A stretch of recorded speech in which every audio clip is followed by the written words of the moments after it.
យុវជនបូជាការពីយុទ្ធធរដែលបាត់នាំដោយលោកអុកញ៉ាលេងនិមលតំណាងអ្នកអុកញ៉ាលេងនវត្រាកូនព្រំយើង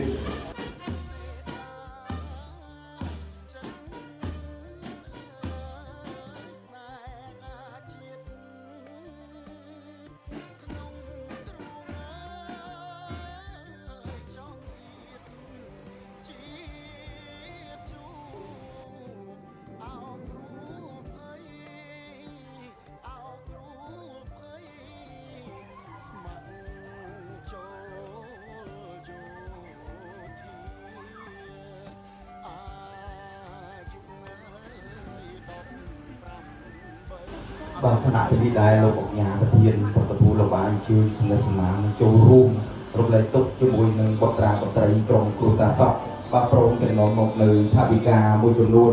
ដើម្បីជូនក្រុមគ្រួសារចាត់ចែងរៀបចំក្នុងពិធីបុណ្យសពនេះឱកាសនេះផងដែរបាទ